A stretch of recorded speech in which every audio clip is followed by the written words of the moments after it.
Hey, howdy everyone, Tony here. Hope you're doing well. Is the skewed triangle a real pattern? Is it acceptable by EWI standards? Those are the questions I wanted to go over today. I want to dive into this pattern because it resurfaced recently in the TDU Discord. And I wanted to figure this all out, put it to rest as to if this is a real, quote unquote, real pattern that EWI sanctions. Why haven't they proposed it, or why isn't it in any of their books or on the website? So I'll be honest, this pattern, I dismissed it a while back. Someone brought it up on Twitter and asked me about it, and I said, Elliott Wave International doesn't have any publications or anything public information. Even Google searches didn't turn up a whole lot. Since I lean on Elliott Wave International as like my main Elliott Wave focus, anything they put out is what I follow or what I put my faith in. So since they haven't put anything out, there's always a question like, should I be looking for this pattern? Should I be paying attention to the PA that looks like this, or is it something else completely?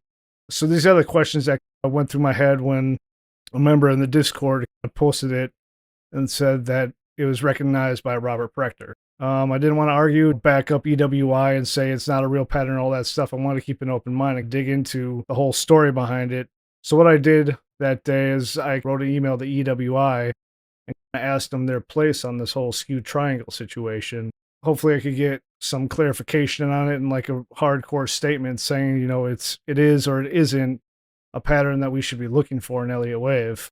And luckily I got a response. And I wanted to go over the email that I got back and discuss what was in that email and what I found out about the whole situation. So we'll be diving into that. So like I said, they responded. I want to walk through that today. I'm not going to do a deep dive into what they sent me. I'm just going to hit the highlights here to be as clear and concise as possible. I'm just going to go through how I understand the information that they gave me. Some of it's a little unclear as to what's a guideline, what's a rule, but I'll kind of go through that. So the email I received was from Dave Alman. If you're not familiar with EWI lore, he is an EWI veteran. He's been working with EWI since 1983, so that's 41 years. So after I saw this from Dave Alman, I knew this was going to be a legit answer. So after being starstruck for a minute, I noticed that he attached something to the email that he sent. So I am really grateful that he responded. The following information that I'm about to put out there comes from his attachment, which was an article they put out. It's called The Elliott Wave Theorist. Robert Prechter writes it. So it's from a 2006 version that was written by Dave Alman and the pattern's founder, Dimitri Vaznoy. Just to cut to the chase here, after reading the article, from my understanding, the skewed triangle was, and maybe still is, a potentially allowable pattern. But it seems like EWI or Elliott Wave International have not fully committed to it back then or even now, because the title of the article is A Possible New Wave Variation. And there's some verbiage in the article like perhaps the form should be included in Elliott Wave catalog. So the question is, why has it not been added to the EWI website or the Elliott Wave principle? Because as we know, they are willing to make changes to the newer publications of their new editions, such as removing flats from subwaves of triangle and adjusting rules about the diagonal pattern, which I made a video about. Just because EWI doesn't condone or sanction this pattern doesn't mean I'm not going to keep an open mind and look for this pattern in hindsight or do it real time on the hard right edge. So the way this article is written, it's not written blatantly, regarding what is a rule and what's a guideline. I've tried to do my best.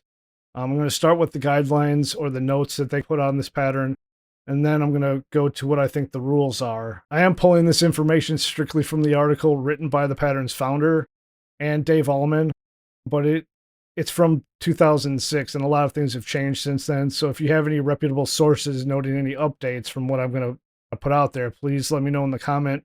I want to put out good quality information. I'm not here to throw out my ideas on the situation. I'm just going to take a look at it and see what we got and see if we can use this pattern to our benefit. So with all those words being said and all those caveats and everything, let's go ahead and jump into the pattern. So to start things off, EWI considers the skewed triangle as part of the triangle family. It's not its own pattern. What makes the skewed triangle stand out is that the skewed triangle's trend lines slant with the larger trend instead of horizontally or against the trend. It's important to note that the skewed triangle occurs frequently in the Forex markets, exclusively. So far, there have been no other notable examples to them in the other markets, making this a bit unique to the currencies. Again, this is 2006, so it may have bled over, it may be bleeding over to crypto. That's something we're going to have to look at and back test and go through our notes on. But for right now, 2006, Forex market was the only place this was really found at. This is where Dimitri focused his efforts.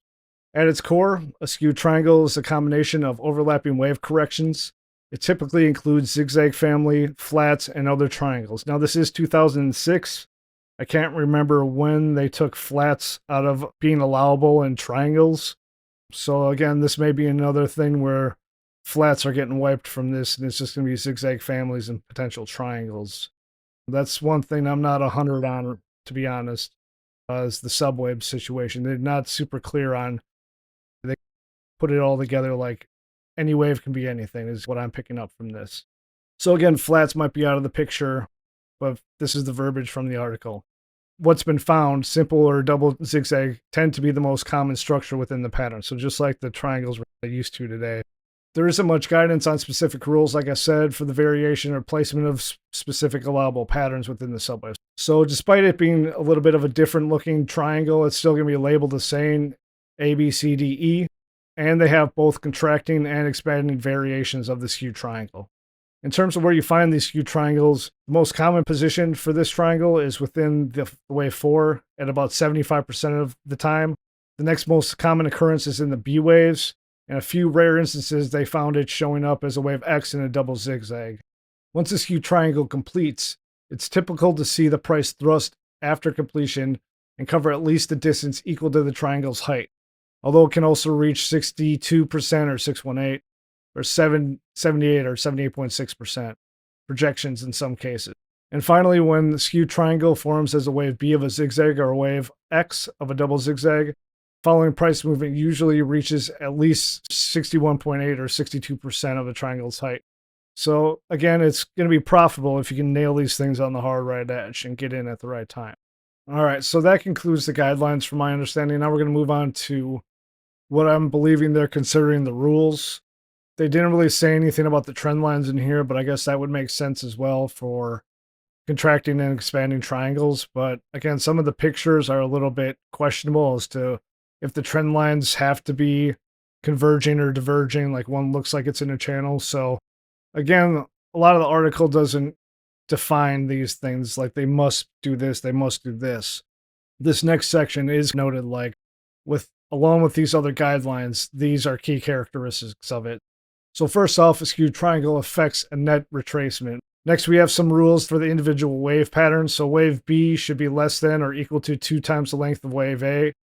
So you got a lot of room there. I believe this is both for contracting and expanding.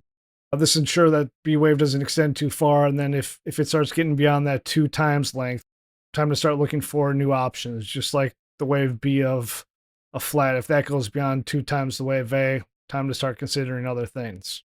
Wave D is less than or equal to 2 times the length of wave B. They really don't say anything about the length of wave C in there, if that has to be a certain length comparable to the others, so I'm not sure exactly what that's all about. So finally, there's wave E, which does not exceed the end of wave C, regardless of variation. So if it's expanding or contracting, doesn't matter. If it is a contracting variation, wave E is always shorter than wave C, so reinforcing the contracting nature of the triangle. So that concludes the guidelines and rules of what I could gather from this article. Again, this was written by the founder, Dimitri Vaznoy, Dave Alman, and Robert Prechter helped out. So they were considering this pattern to be an addition to Elliott Wave catalog of patterns. Why it never surfaced after this, I'm not sure. I'm not sure why it's not in the books. It's not on their website. I'm not sure if they couldn't find enough examples of this to include it in there. If you're a Forex trader, let me know if you see this pattern all over the place, or let me know if this is beneficial for you to use. Again, we might be seeing it in crypto, but I just never looked for this. I never considered it.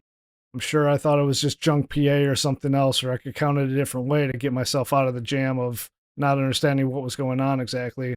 But let me know if you think this is a pattern that we can all benefit from or use and add it to the catalog of our own patterns to look for, whether it be on the hard right edge to take advantage of, how the pattern plays out, because it does sound like it's profitable trade. It's just like any other triangle where you get a nice forceful move up after the triangle or the pattern completes. So it could be a quick way to find an edge and get a quick payday if you can play it right and, see it ahead of time. So let me know what you think. Again, this is new to me. I may have missed some things. I want this to be a discussion to see, if we can use this to our advantage. So with that being said, I hope you found this information useful and or interesting at least. Hopefully it can help you out, and thanks for watching. Take it easy.